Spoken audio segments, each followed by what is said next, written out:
છઠ્ઠો સ્કંદ 16મો અધ્યાય ચિત્રકેતુનો વૈરાગ્ય તથા શ્રી શંકરષણ દેવના દર્શન। શ્રી સુખદેવજી કહે છે, હે રાજન, ત્યાર પછી દેવર્ષિ નારદજીએ મૃત રાજકુમારના જીવાત્માને શોક વિહ્વળ સ્વજનોની સામે પ્રત્યક્ષ બોલાવીને કહ્યું। દેવર્ષિ નારદજીએ કહ્યું, હે જીવાત્મા, તારું કલ્યાણ થાઓ। જો તારા માતા પિતા સુરજ સંબંધીઓ તારા વિયોગથી અત્યંત શોક વિહ્વળ થઈ રહ્યા છે, તેથી તું પોતાના શરીરમાં પાછો આવી જા અને બાકીનું આયુષ્ય પોતાના સગા સંબંધીઓની સાથે જ રહીને પસાર કર। તું પોતાના પિતાએ આપેલા ભોગોને ભોગવ અને રાજ્ય સિંહાસન પર બેસ, રાજ્ય શાસન કર। જીવાત્માએ કહ્યું, હે દેવર્ષિ, હું પોતાના કર્મો અનુસાર દેવ, મનુષ્ય, તિર્યક એટલે કે પશુ પક્ષી વગેરે યોનિઓમાં કોણ જાણે કેટલાય જન્મોથી ભટકી રહ્યો છું। એ પૈકીના કયા જન્મમાં આ લોક મારા માતા પિતા થયા છે? એ પૈકીના કયા જન્મમાં આ લોકો મારા માતા પિતા થયા? જુદા જુદા જન્મોમાં બધા જ એકબીજાના ભાઈ ભાંડુ, નાતીલા, સગોત્ર, શત્રુ, મિત્ર, મધ્યસ્થી, ઉદાસીન અને દ્વેષી થતા રહે છે। જેમ સુવર્ણ વગેરે ખરીદ વેચાણની વસ્તુઓ એક વેપારી પાસેથી બીજા વેપારી પાસે જતી આવતી રહે છે, તેવી જ રીતે જીવ પણ ભિન્ન ભિન્ન યોનિઓમાં ઉત્પન્ન થતો રહે છે। આ પ્રમાણે વિચાર કરવાથી ખબર પડે છે કે મનુષ્યો કરતાં વધારે સમય રહેનારા, ટકનારા સુવર્ણ વગેરે પદાર્થોનો મનુષ્યો સાથેનો સંબંધ પણ સ્થાયી કાયમી નથી હોતો, બલકે ક્ષણિક જ હોય છે, અને જ્યાં સુધી જેનો જે વસ્તુ સાથે સંબંધ રહે છે ત્યાં સુધી જ તેને તે વસ્તુ પ્રત્યેની મમતા પણ રહે છે। જીવ નિત્ય અને નિરહંકાર છે, તે ગર્ભમાં આવીને જ્યાં સુધી જે શરીરમાં રહે છે ત્યાં સુધી જ શરીરને તે પોતાનું સમજે છે। આ જીવ નિત્ય, અવિનાશી, સૂક્ષ્મ એટલે કે જન્મ મરણ વગેરેથી રહિત, સર્વનો આશ્રય અને સ્વયં પ્રકાશ છે। આ જીવમાં સ્વરૂપથી જન્મ મૃત્યુ વગેરે કશું જ નથી, અને તેમ છતાં પણ તે ઈશ્વર રૂપ હોવાને કારણે પોતાની માયાના ગુણોથી જ સ્વયં પોતાને વિશ્વના રૂપમાં પ્રગટ કરી દે છે। આ આત્માને નથી તો કોઈ અત્યંત પ્રિય અને નથી તો અપ્રિય પણ, નથી પોતાનું અને નથી પારકું, કારણ કે ગુણ, દોષ, હિત અહિત કરનારા મિત્ર, શત્રુ વગેરેની ભિન્ન ભિન્ન બુદ્ધિ પ્રવૃત્તિઓને એ એકલો જ સાક્ષી છે। વાસ્તવમાં જે તે અદ્વિતીય છે। આ આત્મા કાર્યકારણનો સાક્ષી છે અને સ્વતંત્ર છે, તેથી એ શરીર વગેરેના ગુણ, દોષ અને અથવા કર્મફળને ગ્રહણ કરતો નથી, હંમેશા ઉદાસીન ભાવે સ્થિત રહે છે। શ્રી સુખદેવજી કહે છે, તે જીવાત્મા આ પ્રમાણે કહીને ચાલ્યો ગયો। તેના સગા સંબંધીઓ તેની વાત સાંભળીને અત્યંત વિસ્મય પામ્યા। તેમનું સ્નેહ બંધન કપાઈ ગયું અને તેનામાં મરવાનો શોક પણ જતો રહ્યો। એ પછી જ્ઞાતિજનોએ બાળકનું શબ લઈ જઈને તે સમયને અનુરૂપ સંસ્કાર અને ઔધર્વ દૈહિક ક્રિયાઓ પૂરી કરી અને ત્યજવા દુષ્કર એવા તે સ્નેહને ત્યજી દીધો કે જેને કારણે શોક, મોહ, ભય અને દુઃખની પ્રાપ્તિ થાય છે। હે મહારાજ, જે રાણીઓએ બાળકને વિષ આપ્યું હતું તેઓ બાળ હત્યાને કારણે તેજહીન થઈ ગઈ હતી અને લજ્જા સંકોચને લીધે ઊંચું પણ જોઈ શકતી ન હતી। તેમણે અંગીરા ઋષિના ઉપદેશને યાદ કરીને માત્સર્યહીન થઈને યમુનાજીના કિનારે બ્રાહ્મણોના આદેશ અનુસાર બાળ હત્યાનું પ્રાયશ્ચિત કર્યું।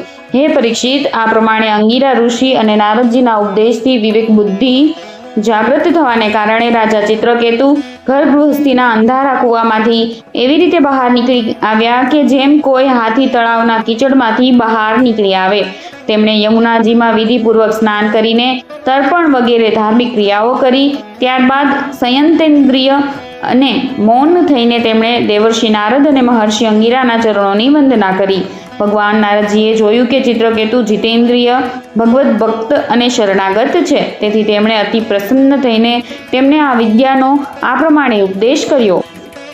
ઓમકાર સ્વરૂપ હે ભગવાન, તમે વાસુદેવ, પ્રદ્યુમન, અનિરુદ્ધ અને સંકર્ષણના રૂપમાં અનુક્રમે ચિત્ત, બુદ્ધિ, મન અને અહંકારના અધિષ્ઠાતા છો। હું તમારા આ ચતુર્વ્યુહ રૂપનું વારંવાર નમસ્કારપૂર્વક ધ્યાન કરું છું। તમે વિશુદ્ધ વિજ્ઞાન સ્વરૂપ છો, તમારી મૂર્તિ પરમાનંદ પૂર્ણ છે, તમે પોતાના સ્વરૂપભૂત આનંદમાં જ મગ્ન અને પરમ શાંત છો। દ્વૈત દ્રષ્ટિ તમને સ્પર્શી પણ શકતી નથી। હું તમને નમસ્કાર કરું છું। પોતાના સ્વરૂપભૂત આનંદની અનુભૂતિથી જ તમે માયાજનિત રોગ દ્વેષ વગેરે દોષોનો તિરસ્કાર કરી દીધેલો છે. હું તમને નમસ્કાર કરું છું. તમે સૌની સઘળી ઇન્દ્રિયોના પ્રેરક પરમ મહાન અને વિરાટ સ્વરૂપ છો. હું તમને નમસ્કાર કરું છું. મન સહિત વાણી તમારા સુધી ન પહોંચતા વચ્ચેથી જ પાછી વળી આવે છે. તેના ઉપરત થઈ જવાથી અદ્વિતીય નામરૂપ રહિત ચેતન માત્ર અને કાર્યકારણથી પર એવી જે વસ્તુ શેષ રહે છે તે અમારું રક્ષણ કરે. આ કાર્યકારણ રૂપ જગત જેમનામાં ઉત્પન્ન થાય છે, જેમનામાં સ્થિત રહે છે અને જેમનામાં લીન થાય છે તથા જેઓ માટીની વસ્તુઓમાં વ્યાપ્ત માટીની જેમ બધામાં ઓતપ્રોત છે તે પરબ્રહ્મ સ્વરૂપ તમને હું નમસ્કાર કરું છું. તમે જો કે આકાશની જેમ બહાર અને અંદર બધે એક રસ વ્યાપ્ત છો તો પણ તમને મન બુદ્ધિ અને જ્ઞાનેન્દ્રિયો પોતાની જ્ઞાન શક્તિથી જાણી શકતી નથી અને પ્રાણ તથા કર્મેન્દ્રિયો પોતાની ક્રિયાશક્તિથી સ્પર્શી પણ શકતા નથી. હું તમને નમસ્કાર કરું છું. દેહ, ઇન્દ્રિય, પ્રાણ, મન અને બુદ્ધિ આ બધા જ તે પરમાત્માના ચૈતન્ય અંશથી યુક્ત થઈને કર્મ કરે છે. જો તેમનો અંશ ન હોય તો આ બધા કાર્ય કરી શકતા નથી. ઉદાહરણ તરીકે તપાવ્યા વિનાનું લોઢું કશું જ બાળી શકતું નથી. જીવની જાગ્રત, સ્વપ્ન, સુષુપ્તિ વગેરે અવસ્થાઓ થાય છે ત્યારે આપનું નામ દ્રષ્ટા હોય છે. મૂળમાં તો આપ એક જ છો, દ્રષ્ટા વગેરે પણ નથી. ઓમકાર સ્વરૂપ મહાપ્રભાવશાળી મહાવિભૂતિપતિ ભગવાન મહાપુરુષને નમસ્કાર છે. શ્રેષ્ઠ ભક્તોનો સમુદાય પોતાના કરકમળોની કળીઓથી તમારા યુગલ ચરણ કમળોની સેવામાં સંલગ્ન રહે છે. હે પ્રભુ, તમે જ સર્વશ્રેષ્ઠ છો. હું તમને વારંવાર નમસ્કાર કરું છું. શ્રી સુખદેવજી કહે છે, હે પ્રભુ પરીક્ષિત, દેવર્ષિ નારદજી પોતાના શરણાગત ભક્ત ચિત્રકેતુને આ વિદ્યાનો ઉપદેશ કરીને મહર્ષિ અંગિરાની સાથે બ્રહ્મલોકમાં પ્રયાણ કરી ગયા. રાજા ચિત્રકેતુએ દેવર્ષિ નારદજી વડે ઉપદેશ કરાયેલી વિદ્યાનું તેમની આજ્ઞા અનુસાર 7 દિવસ સુધી માત્ર જળપાન જ કરીને અત્યંત એકાગ્રતાપૂર્વક અનુષ્ઠાન કર્યું. ત્યાર પછી તે વિદ્યાનું અનુષ્ઠાન કરવાથી 7 દિવસ પછી રાજા ચિત્રકેતુને વિદ્યાધરોનું અખંડ આધિપત્ય મળ્યું. એ પછી થોડા જ દિવસોમાં આ વિદ્યાના પ્રભાવથી તેમનું મન વિશેષ શુદ્ધ થઈ ગયું. ત્યારે તેઓ દેવાધિદેવ ભગવાન શેષજીના ચરણોના સાનિધ્યમાં પહોંચી ગયા. ત્યાં તેમણે જોયું કે ભગવાન શેષજી સિદ્ધેશ્વરોના મંડળમાં વિરાજમાન છે. તેમનું શરીર કમળનાભ જેવું ગૌરવર્ણ છે. તેના પર નીલ વર્ણનું વસ્ત્ર ફરફરી રહ્યું છે. મસ્તક પર મુગટ, બાહુઓમાં બાજુબંધ, કમરમાં કંદરો અને હાથના કાંડાઓમાં કડા વગેરે આભૂષણો ચમકી રહ્યા છે. આંખોમાં લાલાશ છે અને મુખ પર પ્રસન્નતા છવાઈ રહી છે. ભગવાન શેષજીનું દર્શન કરતા જ રાજર્ષિ ચિત્રકેતુના તમામ પાપ નાશ પામ્યા. તેમનું અંતઃકરણ સ્વચ્છ અને નિર્મળ થઈ ગયું. હૃદયમાં ભક્તિભાવનું પૂર ઉમટી આવ્યું. આંખોમાં પ્રેમના આંસુ છલકાઈ આવ્યા. શરીરનું એક એક રોમ ખીલી ઉઠ્યું. તેમણે આવી જ સ્થિતિમાં આદિપુરુષ ભગવાન શેષજીને નમસ્કાર કર્યા. ત્યારે તેમની આંખોમાંથી પ્રેમના આંસુ ટપ ટપ પડી રહ્યા હતા.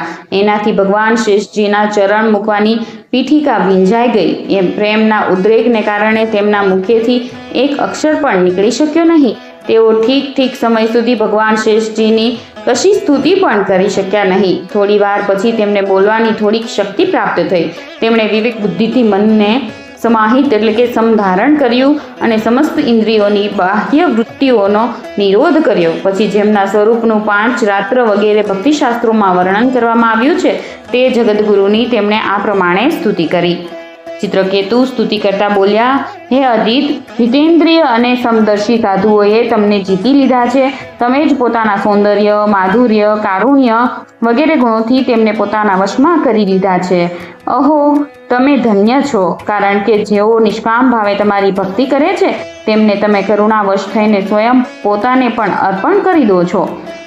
હે ભગવાન, જગતની ઉત્પત્તિ, સ્થિતિ અને લય એ તમારા લીલા વિલાસ છે. વિશ્વ નિર્માતા બ્રહ્માજી વગેરે તમારા અંશના પણ અંશ છે. તો પણ તેઓ અલગ અલગ રીતે પોતાને જગતના કર્તા માનીને વૃથા પરસ્પર સ્પર્ધા કરે છે. નાનામાં નાના પરમાણુથી માંડીને મોટામાં મોટા મહતત્વ પર્યંતની તમામ વસ્તુઓના આદિમાં, મધ્યમાં અને અંતમાં તમે જ વિરાજમાન છો તથા સ્વયં તમે તે આદિ, મધ્ય અને અંતથી રહિત છો. કારણ કે કોઈ પણ પદાર્થના આદિમાં અને અંતમાં જે વસ્તુ રહે છે તે જ મધ્યમાં પણ રહે છે. આ બ્રહ્માંડ કોષ કે જે પૃથ્વી વગેરે એક પછી એક એવા 10 ગણા 7 આવરણોથી ઘેરાયેલો છે, તે પોતાના જ જેવા બીજા કરોડો બ્રહ્માંડો સહિત તમારામાં એક પરમાણુની જેમ ઘૂમતો રહે છે. આ પ્રમાણે તમારી સીમાનો કોઈ અંત નથી, માટે તમે અનંત છો. જે પશુ તુલ્ય મનુષ્યો માત્ર વિષય ભોગોની જ કામના કરે છે, તેઓ તમારી ભક્તિ નહીં કરતા તમારા વિભૂતિ સ્વરૂપ ઇન્દ્ર વગેરે દેવતાઓની ઉપાસના કરે છે. હે પ્રભુ, જેમ રાજકુળનો નાશ થયા પછી તેના અનુયાયીઓની આજીવિકા પણ ચાલી જાય છે, તેવી જ રીતે શુદ્ર ઉપાસ્ય દેવોના નાશ થઈ ગયા પછી તેમણે આપેલા ભોગો પણ નાશ પામે છે. હે પરમાત્મા, તમે જ્ઞાન સ્વરૂપ અને નિર્ગુણ છો, તેથી તમારા પ્રત્યે કરેલી સકામ ભાવના પણ અન્ય બીજા કર્મોની જેમ જન્મ મૃત્યુરૂપ ફળ આપનારી હોતી નથી. જેમ કે શેકેલા બીજમાંથી અંકુર ફૂટતા નથી, કારણ કે જીવને સુખ દુઃખ વગેરે જે દ્વંદ્વો પ્રાપ્ત થાય છે તેઓ સત્વ વગેરે ગુણથી જ પ્રાપ્ત થાય છે, નિર્ગુણથી નહીં. હે અજીત, તમે જે સમયે ભાગવત ધર્મનો ઉપદેશ કર્યો હતો તે જ સમયે તમે બધાને જીતી લીધા છે, કારણ કે પોતાની પાસે કશો જ સંગ્રહ પરિગ્રહ નહીં રાખનારા, કોઈ પણ વસ્તુમાં અહંતા મમતા નહીં કરનારા આત્મારામ એવા સનકાદી પરમ મુનિઓ પણ પરમ સામ્ય અને મોક્ષને પ્રાપ્ત કરવા માટે તે જ ભાગવત ધર્મનો આશ્રય લે છે. તે ભાગવત ધર્મ એટલો શુદ્ધ છે કે તેમાં સકામ ધર્મોના જેવી મનુષ્યની એવી વિષમ બુદ્ધિ નથી હોતી કે આ હું છું, આ મારું છે, આ તું છે, આ તારું છે. આ ભાગવત ધર્મથી વિપરીત જે ધર્મના મૂળમાં જે વિષમતા બીજ વાવી દેવામાં આવે છે તે તો અશુદ્ધ, નાશવંત અને અધર્મ પ્રધાન હોય છે. જે ધર્મમાં આ મારું છે, આ પારકું છે એવો રાગ દ્વેષ અર્થાત પરસ્પરમાં દ્રોહથી ભાવના થાય છે, તે ધર્મથી પોતાનું અથવા બીજાનું શું હિત થવાનું છે? જે કોઈ પણ જીવ સાથે દ્રોહ કરે છે તેના પર આપનો ભગવાનનો કોપ થાય છે, કારણ કે કોઈને પણ પીડા આપવી એ ધર્મ હોઈ શકે નહીં, તે તો અધર્મ જ છે. હે ભગવાન, તમે જે દ્રષ્ટિથી ભાગવત ધર્મનું નિરૂપણ કર્યું છે તે ક્યારેય પરમાર્થથી વિચલિત થતી નથી. તેથી જે સંત પુરુષો ચર અચર સમસ્ત પ્રાણીઓમાં સમદ્રષ્ટિ રાખે છે તેઓ જ તેનું સેવન કરે છે. હે ભગવાન, તમારા દર્શન થવા માત્રથી જ મનુષ્યોના બધા જ પાપ ક્ષીણ થઈ જાય છે, એ કોઈ અસંભવ વાત નથી, કારણ કે તમારું નામ એક જ વાર સાંભળવાથી નીચ ચાંડાલ પણ સંસારના બંધનથી છૂટી જાય છે. હે ભગવાન, આ સમયે તમારું દર્શન થવા માત્રથી જ મારા અંતઃકરણનો બધો મળ એટલે કે મેલ ધોવાઈ ગયો છે. એ બરાબર જ છે, કારણ કે તમારા અનન્ય પ્રેમી ભક્ત દેવર્ષિ નારદજીએ જે કંઈ કહ્યું છે તે મિથ્યા કેવી રીતે થઈ શકે? હે અનંત, તમે સંપૂર્ણ વિશ્વના આત્મા છો, તેથી સંસારમાં પ્રાણીઓ જે કંઈ કરે છે તે બધું તમે જાણો છો. તેથી જેમ આગ્યો સૂર્યને પ્રકાશિત કરી શકતો નથી, તેવી જ રીતે હું તમને શું નિવેદન કરું? હે ભગવાન, તમારી જ અધ્યક્ષતામાં સમસ્ત જગતની ઉત્પત્તિ, સ્થિતિ અને લય થાય છે. કુયોગીજનો ભેદ દ્રષ્ટિને કારણે તમારા વાસ્તવિક સ્વરૂપને જાણી શકતા નથી. તમારું સ્વરૂપ વાસ્તવમાં અત્યંત શુદ્ધ છે. હું તમને નમસ્કાર કરું છું. આપનાથી પ્રકાશિત થઈને અને આપની શક્તિ પ્રાપ્ત કરીને બ્રહ્મા વગેરે લોકપાલો કાર્યો કરવામાં સમર્થ થાય છે. તમારી દ્રષ્ટિથી જ જીવિત થઈને જ્ઞાનેન્દ્રિયો પોતપોતાના વિષયોને ગ્રહણ કરવામાં સમર્થ થાય છે. આ ભૂમંડળ તો તમારા મસ્તક પર સરસવના દાણા જેવડું લાગે છે. હું સહસ્ત્ર મસ્તકધારી તમને ભગવાનને વારંવાર નમસ્કાર કરું છું. શ્રી સુખદેવજી કહે છે, હે પરીક્ષિત, વિદ્યાધરોના અધિપતિ ચિત્રકેતુએ જ્યારે અનંત ભગવાનની આ પ્રમાણે સ્તુતિ કરી ત્યારે તેમણે પ્રસન્ન થઈને ચિત્રકેતુને કહ્યું. શ્રી ભગવાને કહ્યું, હે રાજન, દેવર્ષિ નારદજી અને મહર્ષિ અંગિરાએ તમને મારાથી સંબંધિત જે વિદ્યાનો ઉપદેશ આપ્યો છે તેનાથી અને મારા દર્શનથી તમે સમ્યકપણે સિદ્ધ થઈ ચૂક્યા છો. હું જ સમસ્ત પ્રાણીઓ રૂપે છું, હું જ તેમનો આત્મા છું અને હું જ તેમનું પાલન પોષણ કરનારો પણ છું. શબ્દ બ્રહ્મ એટલે કે વેદ અને પરબ્રહ્મ એટલે બંને મારા સનાતન રૂપ છે. આત્મા કાર્ય કારણાત્મક જગતમાં વ્યાપ્ત છે અને કાર્ય કારણાત્મક જગત આત્મામાં સ્થિત છે, તથા તે બંનેમાં હું અધિષ્ઠાન રૂપે વ્યાપ્ત છું અને મારામાં એ બંને કલ્પિત છે. જેમ સૂતેલો મનુષ્ય સ્વપ્નમાં સમસ્ત જગતને પોતાનામાં જ જુએ છે અને સ્વપ્ન તૂટી જવાથી તે જાગે છે અને પોતાને સંસારના એક ખૂણામાં ઊભેલો જુએ છે, પરંતુ વાસ્તવમાં તે પણ સ્વપ્ન જ છે, તેવી જ રીતે જીવની જાગૃત વગેરે અવસ્થાઓ એ પરમેશ્વરની જ માયા છે. એમ જાણીને સૌના સાક્ષી માયાતીત પરમાત્માનું જ સ્મરણ કરવું જોઈએ. સૂતેલો મનુષ્ય જેની સહાયથી પોતાની નિદ્રા અને તેના અતિન્દ્રિય સુખનો અનુભવ કરે છે તે બ્રહ્મ જ હું છું, તેને તમે પોતાનો આત્મા સમજો. મનુષ્ય નિદ્રા અને જાગૃતિ આ બંને અવસ્થાઓનો અનુભવ કરે છે અને તે આ અવસ્થાઓમાં અનુગત થતો હોવા છતાં પણ વાસ્તવમાં તેમનાથી અલગ છે. બધી અવસ્થાઓમાં રહેતું અખંડ એક રસ જ્ઞાન જ બ્રહ્મ છે, તે જ પરબ્રહ્મ છે. જીવ જ્યારે મારા સ્વરૂપને વિસરી જાય છે ત્યારે તે પોતાને અલગ માની લે છે. એનાથી તેણે સંસારના ચક્કરમાં પડવું પડે છે અને તેની જન્મ અને મૃત્યુની પરંપરા ચાલે છે. આ મનુષ્ય યોની જ્ઞાન અને વિજ્ઞાનનો મૂળ સ્ત્રોત છે, જે એને પામીને પણ પોતાના આત્મ સ્વરૂપ પરમાત્માને જાણી લેતો નથી. તેને ક્યાંય કોઈ પણ યોનિમાં શાંતિ મળી શકતી નથી.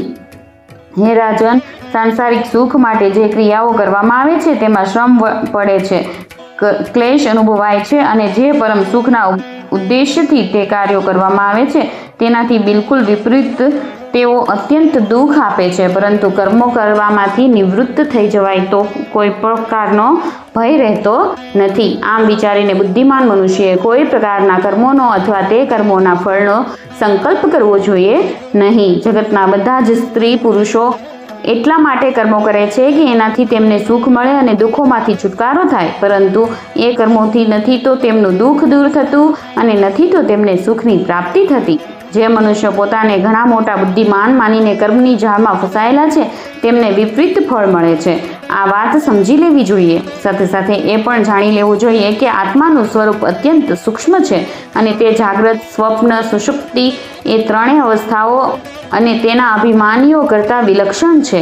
આ જાણી લઈને આ લોકને જોવો અને સાંભળેલા પરલોકના વિષય ભોગોમાંથી વિવેક બુદ્ધિ વડે પોતે છુટકારો મેળવી લેવો અને જ્ઞાન તથા વિજ્ઞાનમાં જ સંતુષ્ટ રહીને મારા ભક્ત બની જવું.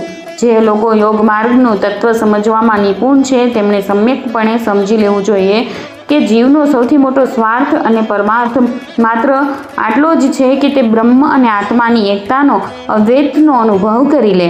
હે રાજન, જો તમે મારા આ ઉપદેશને સાવધાન થઈને શ્રદ્ધાપૂર્વક ધારણ કરી લેશો તો જ્ઞાન વિજ્ઞાન સંપન્ન થઈને સત્વરે સિદ્ધ થઈ જશો.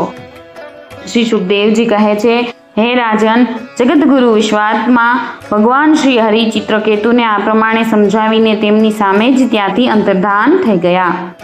છઠ્ઠા સ્કંધ અંતર્ગત ચિત્રકેતુનું પરમાત્મ દર્શન નામનો 16મો અધ્યાય સમાપ્ત.